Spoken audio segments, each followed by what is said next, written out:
Hello again, my name is Doug Smith. This is the 21 March 2014 edition of Portsmouth This Week, the voice of Portsmouth Town Hall. And our special guest today is Dave Croston, the chairman of the Portsmouth School Committee. Welcome back, Dave. Thank you. You're always a welcome guest in this program. A lot of issues to discuss, budget, et cetera, and a lot of things have just transpired, so we can now make the public, bring the public in on what's happened in the last couple of days. I know a budget was passed on Wednesday. You want to talk about that? So I want to thank you for the invitation to come back, and I guess we're doing something if you keep having us back. Absolutely, right? So, anytime. That's not a bad thing. And many times. We did. We passed a $28 million budget $38 million budget. Thank you. The pressure of the lights. Yes. $38 million budget that actually we think is part of a 5-year plan, and we'll get to that possibly a little bit later. But it's a 0.8% increase in expenditures. So we think we've held the line fairly closely to where we think the economic reality is today. We're asking the town for an increase in appropriation of 2.4%.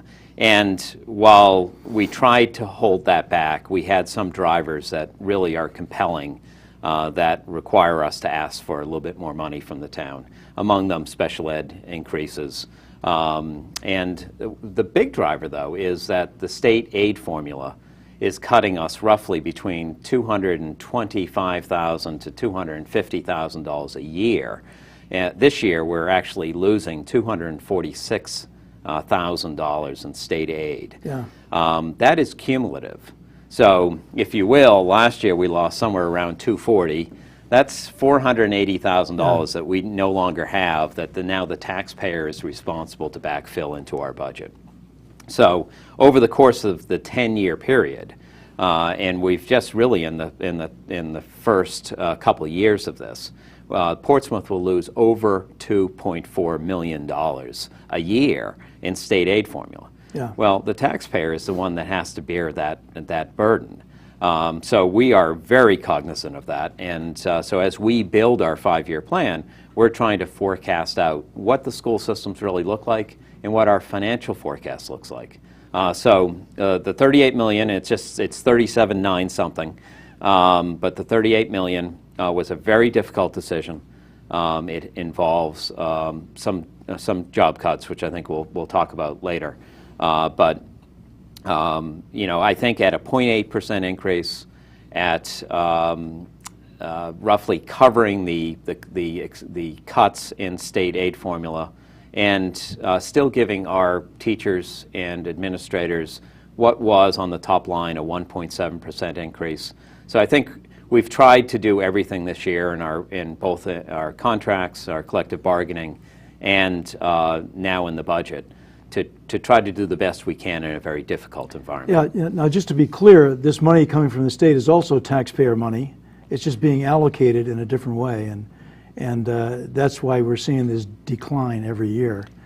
It is. The aid formula, and one could argue that it's good to have at least an education aid formula. The problem is the education aid formula is really based on poverty. And the state is under no presumption that every child deserves parity in the amount of money that the state gives per child to a community.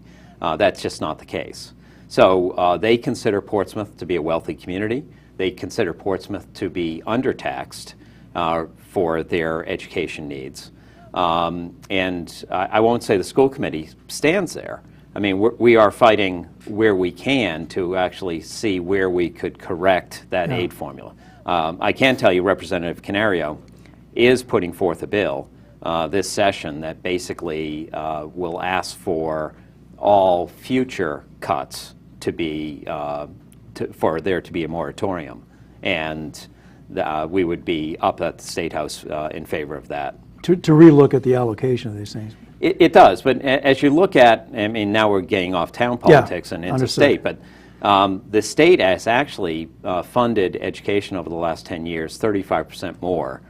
So if you look at 2004 to 2014, there has been a 35% increase. On the town appropriation side, there's been a 0% increase. Now, the other thing, we've heard a lot about this, this pending operational deficit of the state, which is roughly about $340 to $380 million by 2018, driven by casinos, driven by labor contracts, what have you. But the largest driver of that is fully funding the educational formula, which is $144 million. Now, the argument upstate is we are funding education. And we're funding it at an expense that is actually causing us to go into an operational deficit. Yeah. So when we go up and we say Portsmouth is crying. So in many ways we're beating a dead horse there. Well, we need to be smarter about our approach to make sure that we have answers and not just cry them a river. Yeah. Let me get back to, you're right, back to Portsmouth issues and the personnel cuts. I know it was a big shock when you had to send out, I think, 71 notices earlier in March to all the people that potentially might have to be laid off. How did you come at it? Is that a number that's just a percentage or something, or how do you? That was dictated by state law, I think, right? It was. State law mandates that if we're non-renewing a teacher, that we notify that teacher in March. Otherwise, we just simply cannot non-renew them by law. 71 just seemed like an awful lot to me. It is an awful lot, but you can fault us for trying to think around the edges, if you will. It was an algorithm, if you will, that kind of went astray.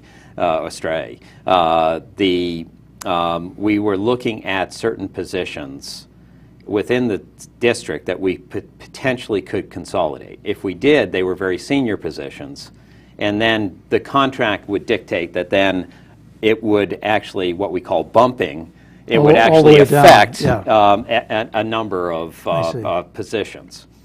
We decided not to do that, but it was too late. Ideally, in this budget, we have $650,000 of savings, which is roughly 12 full-time equivalent positions. And that is necessary. We need, over the course of the next 5 years, and we've been in front of the town council a number of times discussing this, we need to bring our expenses in line with our revenue. And that is purely driven by our expenses. And if over 80% of our expenses is really personnel costs, sure, it has to come out of that line item. Now, these the cuts that you did determine you had to make, these 12 full-time equivalents, are those teaching positions, staff positions, mix? To the most part, we've tried to stay away from the classroom. So the classroom cuts that were made, and there are two come to mind fairly quickly, is one in the 3rd grade, which is a retirement, but we don't need that position next year. And then the other position was in 6th grade, where we have a bubble class in this year going to 7th grade, and we can maximize the seats and not have that extra teacher. Yeah. So in both those cases, population declines are actually driving the classroom cut. Outside of that, we are cutting what we would believe is non-core. Well, everyone's an important position, I would believe, but they're non-core to the classroom. So we're trying, and we have not finalized on what the specificity of those 12 cuts will be, but we're trying our best to have as little impact as possible on what our core agenda is. But that's an interesting question as well. We have a number of electives up at the high school. Can we sustain that number of electives? Or are we best to actually focus on where we want to be and where we want to go? Sure. I think one of your members, Tom Vadney, mentioned in the newspaper article that I think he raised the issue that, in fact, our school population has been declining. And I think, seems to me, that would be the driver, certainly for teachers, but possibly for the others. And I know it's difficult to make personal cuts of any kind, but like you say, that's where the savings are, unfortunately. That's the way it works. So just to be fair, I've never sat on a more intelligent school committee, and that's not a disrespect to the committees that I've sat on, but to the 7 members, there is disagreement. Louis Brandeis is well quoted as saying that democracy really is in the debate. It's in the disagreement. Sure. And that should be a very public disagreement. I respect my peers who disagree on the 12 cuts, but we've really kind of stuck to our knitting to make sure that over the 5 years, we are bringing our expenses in line with revenue.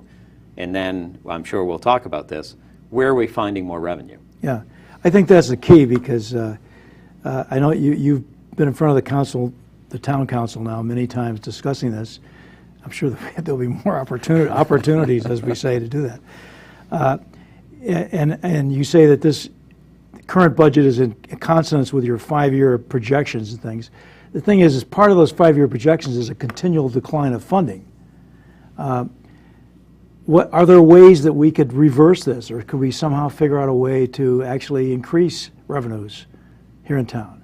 You know? Well, it's a great question, and it's something as we've talked about in the past. But as long as our population is declining, right now our state aid is going to be declining, somewhat at a greater rate than even our population decline.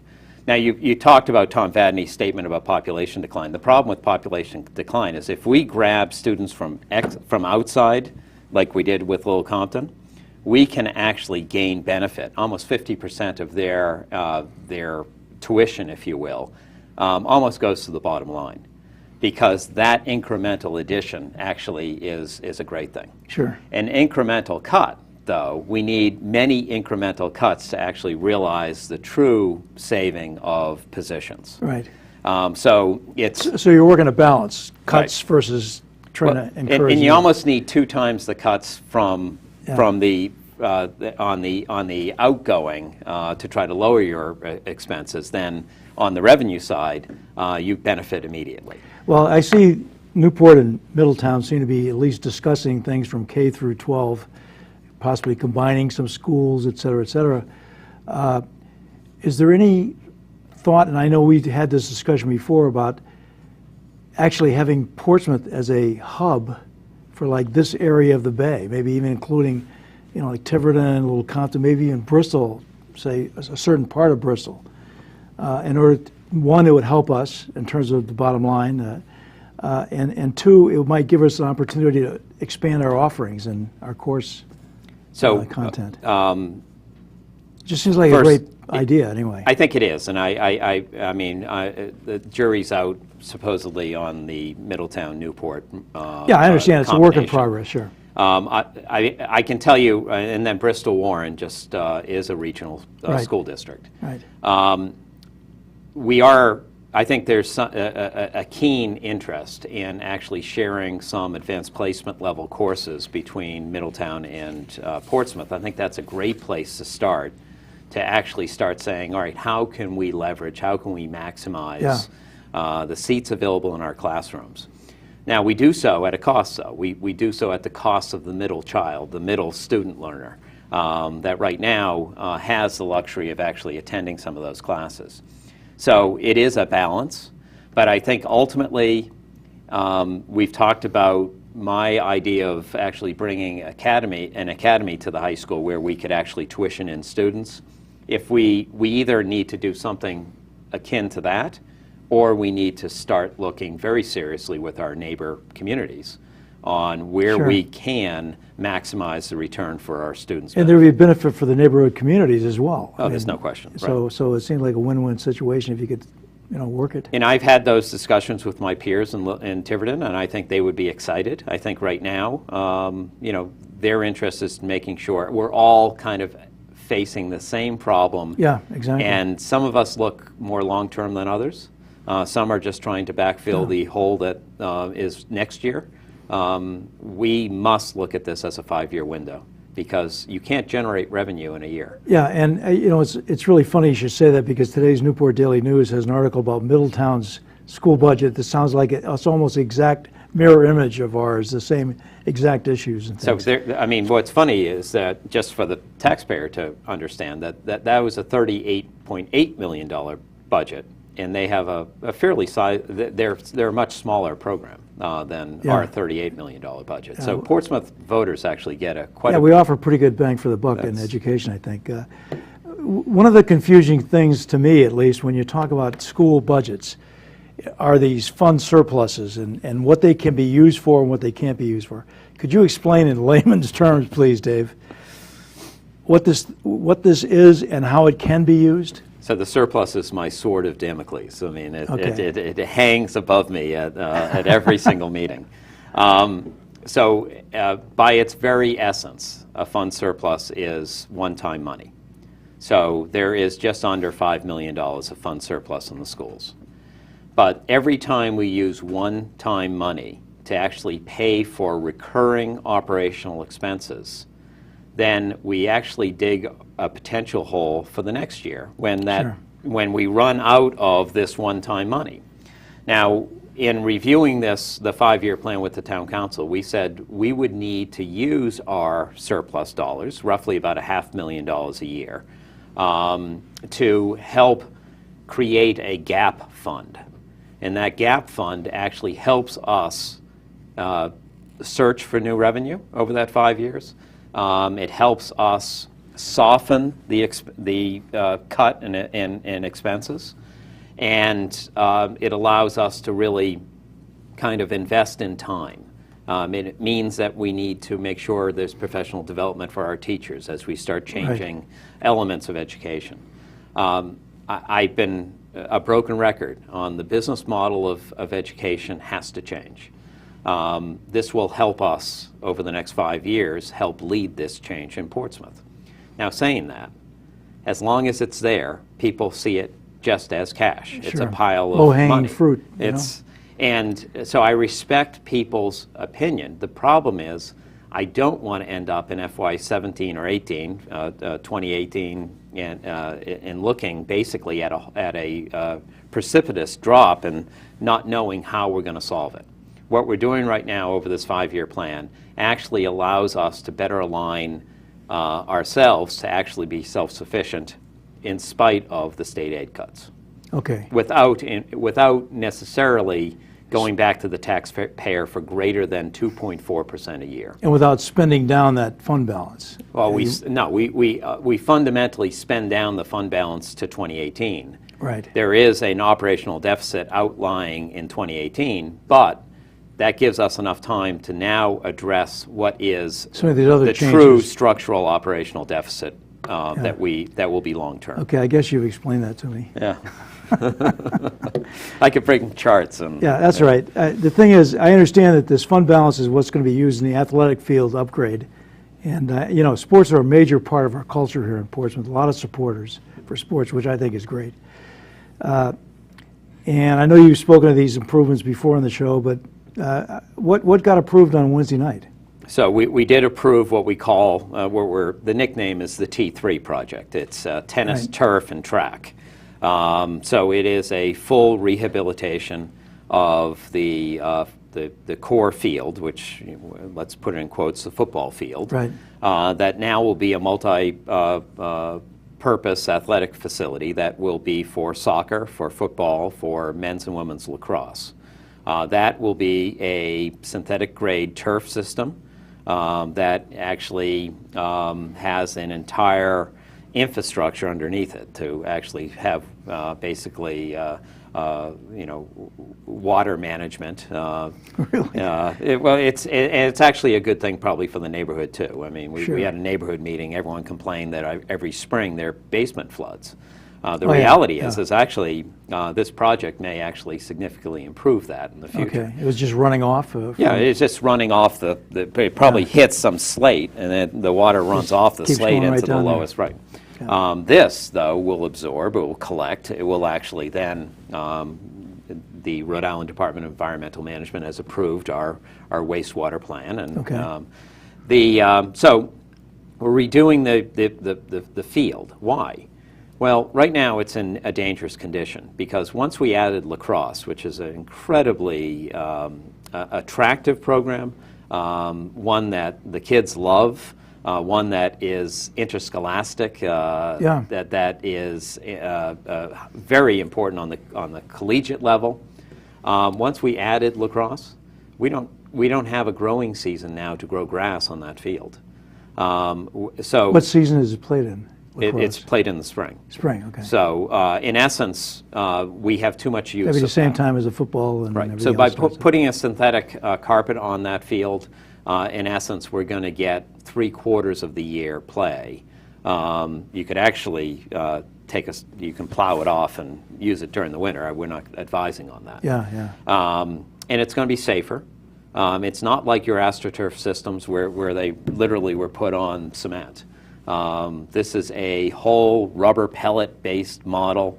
The carpet itself is guaranteed for 8 years. So, I mean, we're excited that I think we'll get more play. We don't have to mow it. Think of the money you'll save. We don't have to put fertilizer on it. It's green. Sounds good. And it's actually literally green. Now, are you guys going to put the big P in the middle of it? Yeah, we are. Okay, well, that makes sense. It costs a lot of money. But that's right. We got to have some pride in this town. Come on. So the turf, the track will be redone. It's going to be an 8-lane track to NCAA grade. We did so we could attract revenue. Roger Williams University has come back to us with at least the preliminary intent of using that for their facility. We're excited by that. And then up the tennis courts, and just on the track. If you were to walk that track today, it's literally down to asphalt. Now, we have to make a fundamental question of whether we're investing in our athletic plant or are we getting rid of track and field? And I don't think we were willing to go that far. Yeah, I agree. And then on the tennis courts, I mean, we have an inch-long crack that basically goes through the balance of the 8 courts.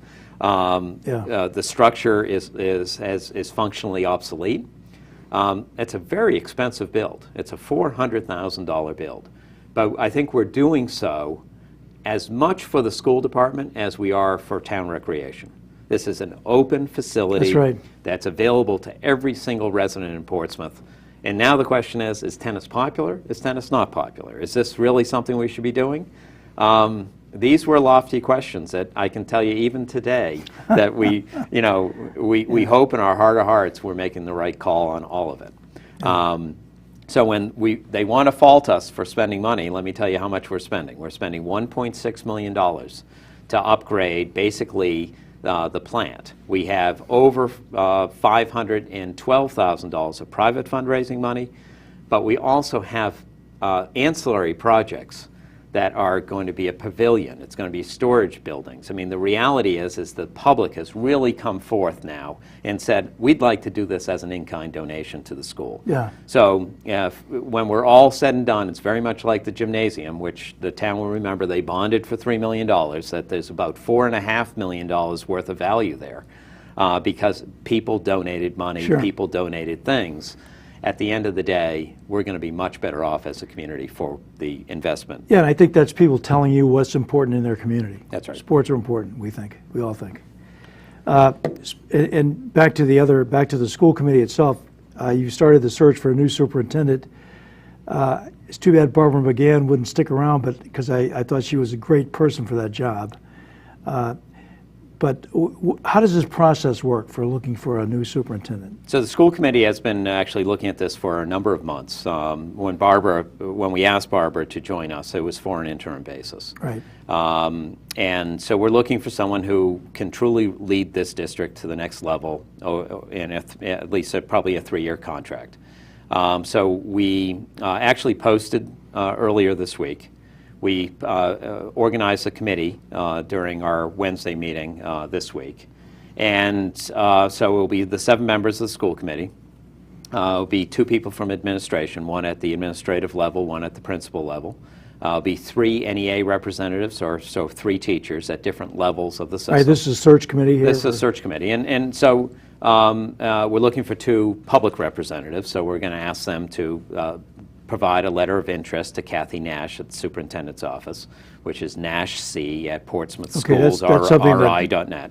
That we should be advertising? Yep. Yeah. And but on the whole, we hope to by the end of April have basically a handful of selected candidates, and we hope to announce our next superintendent by May 15th.